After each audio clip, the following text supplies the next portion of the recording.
삶의 승리를 가져오는 것들이라는 말씀으로 함께 은혜를 나누겠습니다. 우리는 살아가며 항상 갈망하고 추구하는 것을 이루기 원합니다. 그래서 성경에 보면 사람이 가장 갈망하고 추구하는 게 뭐냐? 첫째는 영생이고 죽지 않고 살아가는 것을 사람이 갈망하며 추구하는 것을 우리가 보죠. 그건 뭐 믿는 사람이나 믿지 않는 사람이나 마찬가지죠. 그래서 무엇인가 조금이라도 내가 가진 것이 있는 사람, 혹은 조금이라도 내가 무엇인가를 누리고 있는 사람들은 항상 어떻게 하면 내가 오래 살까? 어떻게 하면 내가 죽음을 맛보지 않을까? 우리가 그거를 진시황의 불로초라는 것을 통해서 우리가 그 인간의 욕망과 인간의 소망을 보게 되잖아요. 그리고 둘째는 뭐냐면 우리가 성경을 통해서 보지만 항상 남의 위에 있기 원하는 마음, 남을 지배하기를 원하는 마음. 우리 나라나 교회나 가정이나 이 모든 것들의 분란의 시작은 내가 남 위에 서서 남을 조정하려고 할 때 바로 일어나는 일이라는 것을 잊으면 안 돼요. 그래서 예수님은 우리에게 오셔서 그 반대의 삶을 보여주셨잖아요. 뭐예요? 섬기러 왔다. 사람들은 섬김을 받고 싶은 거예요. 기본적으로. 그게 인간의 갈망하는 바고 인간이 추구하는 바예요. 오직하면 아담과 하와가 그 모든 것을 누리고 있으면서도 딱 한 가지 누리지 못한 것이 있는데 자기가 하나님이 되는 것이다. 그래서 선악과를 먹는 어리석은 선택을 하는 것을 우리가 성경을 통해 보잖아요. 그리고 나서 이제 우리가 갖기 원하는 것들이 뭐 명예, 부, 뭐 이런 것들이죠. 그런 것들을 얻기 위해서 사람들은 지금도 싸우고, 지금도 투쟁하고, 때로 지금도 전쟁을 일으키기도 하고, 뭐 그렇게 되는 것을 우리가 성경을 통해서 또 우리가 신문을 통해서도 보게 되지요. 우리가 갈망하고 추구하는 것을 이루는 두 가지 방법이 있습니다. 첫째는 가인의 길입니다. 죄를 지은 인간은 언제나 하나님과의 단절된 관계로 말미암아 모든 고통이 지금 나에게 존재한다는 것을 알아요. 그래서 하나님과의 관계를 연결하고 싶어 하는 것이 사람이에요. 그래서 어떻게 하나님과 연결합니까? 우상을 만드는 것이죠. 나를 좋게 봐주는, 나의 본 모습을 그대로 봐주는 것이 아니라 나를 좋게 봐주는 우상을 만드는 거예요. 그래서 내가 우상에게만 잘하면 우상이 나를 필요로 하는 것들을 채워줄 것이라고 착각하는 인생들을 사는 것이죠. 그리고 심지어는 자기 아들을 바치기까지 하는 그런 것을 우리가 보는 것이죠. 성경은 끊임없이 하나님의 부르심에 응답하는 인간입니다. 사람이 하나님을 찾는 게 아니에요. 그래서 로마서에서 의인은 없고 하나도 없나니 하나님을 찾는 자도 없다. 하나님 찾는 사람이 없어요. 성경은 처음부터 끝까지 하나님이 사람을 찾는 이야기예요. 그래서 하나님이 오셔서 아브라함을, 모세를, 다윗을 찾으시고 그를 통하여 하나님이 이 땅에 이루고자 하시는 일을 보여주시는 것이죠. 그리고 마지막으로는 그렇게 해서 안 되니까 하나님께서 친히 인간의 몸을 입고 이 땅에 오셔서 우리에게 자신의 길과 자신의 뜻과 또 자신의 모습을 우리에게 보여주시게 되는 것을 보잖아요. 하나님을 나의 뜻대로 움직여 내가 원하는 것을 이루는 것이 축복이고 성공이라고 생각하는 가인과 같은 사람들이 있습니다. 그 가인이 뭐냐? 재물을 드려요. 하나님이 원하는 걸 드리는 것이 아니라 내가 이거 하나님이 기뻐해야 돼 하고 드리잖아요. 근데 하나님이 그걸 안 봐. 쳐다보질 않아요. 그러니까 어떻게 해요? 화가 났어요. 누구에게 화가 났습니까? 하나님에게 화가 났어요. 그리고 하나님에게 화가 났는데 하나님한테 화를 풀지 못하니까 그 화를 누구에게 바꾸냐? 아벨에게로 전이시키는 것을 우리가 보는 것이죠. 우리가 아내들이 대부분 남편한테 화난 걸 자식한테 풀잖아요. 그냥 남편한테 얘기하면 되는데 남편한테 얘기했다가 자기가 무슨 소리를 들을지도 모르고 그러니까 그거를 자식에게 우리가 전이시키듯이 가인이 그렇게 하는 거예요. 우리가 출애굽한 이스라엘 민족을 통해서 똑같은 것을 보잖아요. 하나님께 원망하고 하나님께 불평하는 건데 하나님께 원망하고 하나님께 불평하면 안 된다고 생각하니까 그걸 누구한테 돌려요? 모세와 아론에게 얘기하잖아요. 그러니까 모세와 아론은 뭐라고 얘기하냐? 너희는 나를 원망하는 게 아니야. 하나님을 원망하는 거지. 모세는 정확하게 그것을 이스라엘 민족에게 지적해 주는 거예요. 우리도 마찬가지입니다.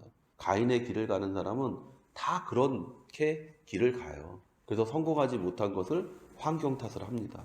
축복받지 못한 것을 항상 누구 탓을 합니다. 그래서 가인이 아벨을 죽이듯이 우리 마음에 그 환경을 미워하고 원망하고 불평하고 그 사람을 내가 증오하고 하는 것을 우리가 흔히 우리가 믿는 사람들 안에서도 보게 되잖아요. 둘째는요, 아벨의 길이 있어요. 하나님과의 관계에서 항상 하나님의 뜻과 말씀을 중심으로 사는 사람들입니다. 이것이 바로 믿음의 모습이에요. 믿음이 뭐냐? 믿습니다. 혹은 교회를 열심히 다니거나 11조를 드리거나 그런 것이 믿음이 아닙니다. 믿음은 하나님의 말씀과 뜻에 자기를 맞추는 거예요. 그게 믿음이에요. 우리가 믿음의 가장 완벽한 모델로 또는 모형으로서 누굴 볼 수 있냐? 예수님을 보는 거예요. 예수님이 우리와 다른 게 뭡니까? 철저하게 하나님의 말씀에 자신을 순종하잖아요. 본인은 알고 있어요. 십자가가 어떤 길이라는 것을. 내 인생이 어떤 길을 걸어가야 된다는 것을 알면서도 철저하게 그 말씀에 순종함으로 십자가를 지는 모습을 우리에게 보이잖아요. 그러면서 예수님께서도 우리에게 똑같이 말씀하셨어요. 자기를 부인하고 자기 십자가를 지고 나를 따르라. 이게 믿음이에요. 다른 게 믿음이 아니에요.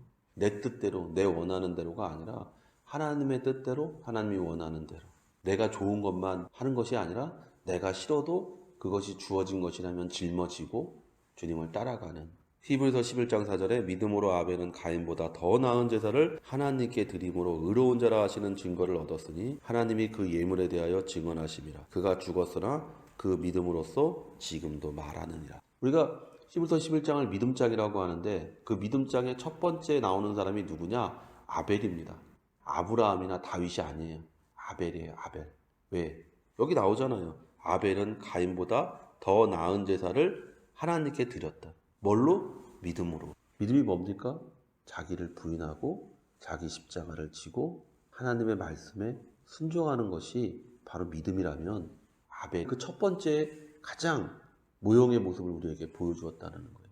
그리고 그 예배를 드림으로써 어떤 결과가 옵니까? 축복이 와야 되는데 그것이 아니라 죽음이 왔다. 그리고 히브리서는 뭐라고 말하냐? 그 피가 지금도 우리에게 말한다. 믿음이란 세상적인 성공이 아니다. 믿음이란 세상적인 출세가 아니다. 믿음이란 세상적인 명예가 아니다. 믿음이란 내가 비록 형제에게 죽임을 당할지라도 하나님의 말씀에 순종함으로 그 순종을 통하여 말하는 것이다라는 것을 아벨이 우리에게 말하고 있는 거예요. 우리는 항상 이 두 가지 길 중 하나를 선택하며 삽니다. 아벨의 믿음의 길을 선택하여 참된 축복을 누리시기를 예수의 이름으로 축원을 드립니다. 오늘 읽은 본문은 여호사밧이 암몬과 모압과 에돔 족속의 연합군과 싸운 이야기입니다. 유대의 왕 여호사밧이 종교개혁을 합니다. 나라 안에 많은 사람들이 다시 하나님께로 돌아오고 기쁨이 넘치는 나라가 됩니다. 그때 나라가 위태롭다는 소식을 듣게 됩니다. 여호사밧이 딩가딩가 하다가 전쟁이 일어난 것이 아니에요.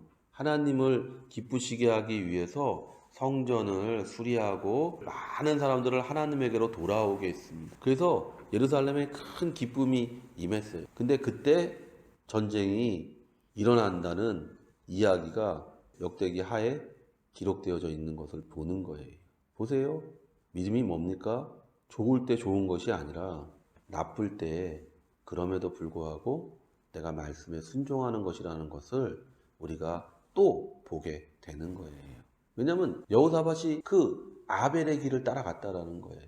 그렇기 때문에 거기에서 승리가 있었고 거기에서 큰 축복이 있게 되는 것을 보는 것이죠. 유대가 침략을 이때만 당한 것이 아닙니다. 그 이후에도 끊임없이, 그 이전에도 끊임없이 전쟁이 있었는데 그때 두 가지의 모습이 나타나게 되는데 하나는 가인처럼 다른 사람의 도움을 구하는 거예요.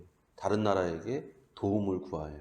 하나는 뭐냐면 하나님을 믿고 전쟁에 나가서 승리하는 이야기입니다. 그래서 우리가 여호사밧이나 혹은 히스기야나 혹은 요시야나 이런 사람들은 전쟁에서 승리를 해요. 어떻게 승리합니까? 군대가 많아서요? 아니에요.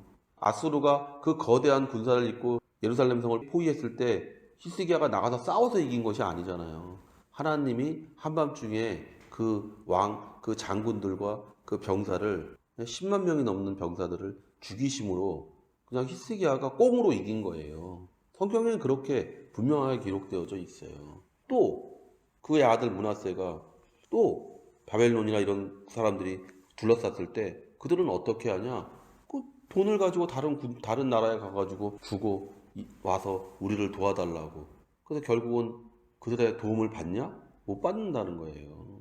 성경은 우리에게 그것을 분명하게 기록하고 있어요. 항상 시험은요, 우리가 믿음의 길을 가려할 때 우리에게 다가옵니다. 그리고 많은 사람들이 그 축복의 문턱에서 스스로 돌이켜 다시금 저주의 자리로 돌아갑니다. 예수님의 십자가 죽음 후에 제자들의 모습이 바로 이와 같지 않습니까?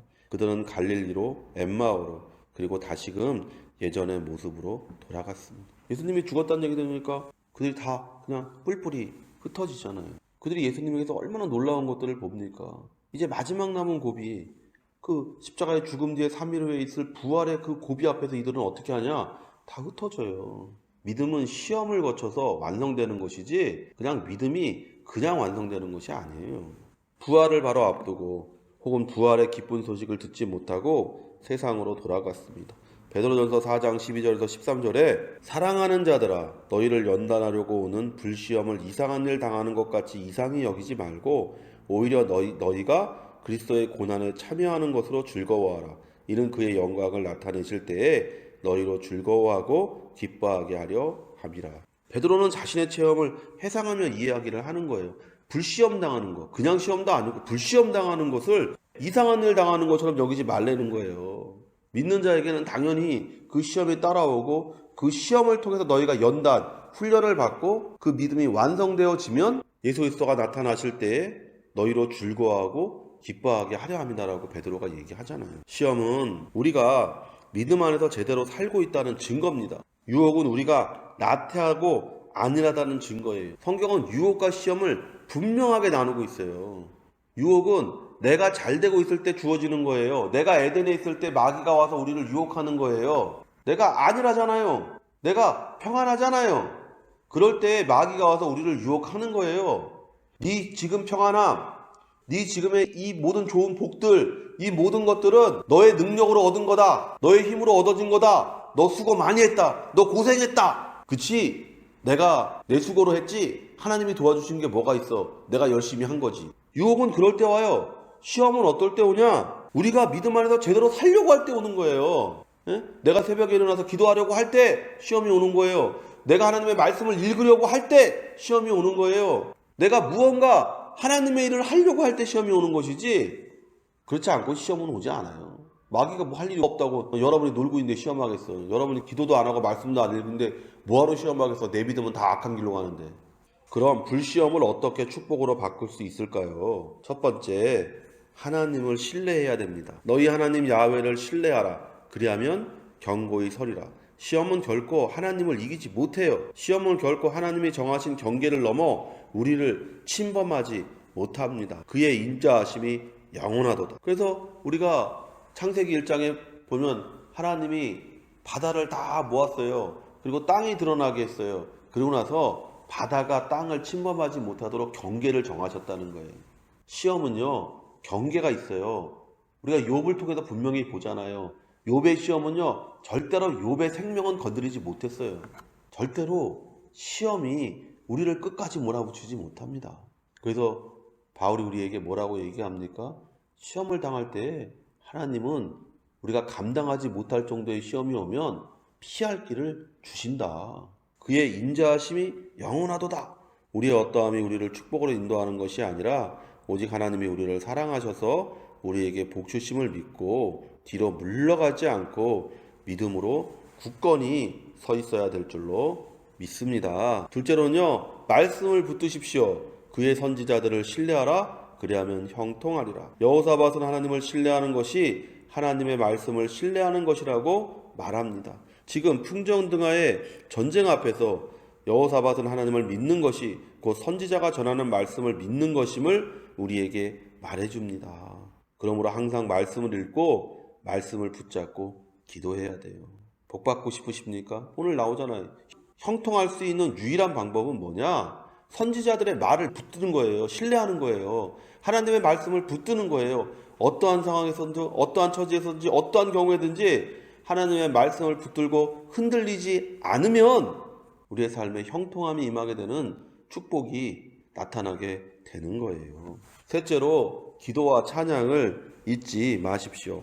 야훼를 찬송하여 이르기를 야훼께 감사하세. 시험은 우리 마음에 오지만 그 시험의 결과는요, 우리의 입술을 통해 밖으로 나오는 거예요. 이스라엘 민족이 광야에서 시험을 당할 때 그들의 마음은 항상 하나님을 믿지 않았습니다. 그래서 그 결과가 항상 불평과 원망이었다고 성경은 기록하고 있습니다. 내가 시험을 받고 있는데 시험을 이기고 있는지 지고 있는지 다른 사람이 어떻게 아냐? 그 입술에서 나오는 말을 보면 안다는 거예요. 이스라엘 민족이 그것을 우리에게 그대로 증거해 보여주잖아요.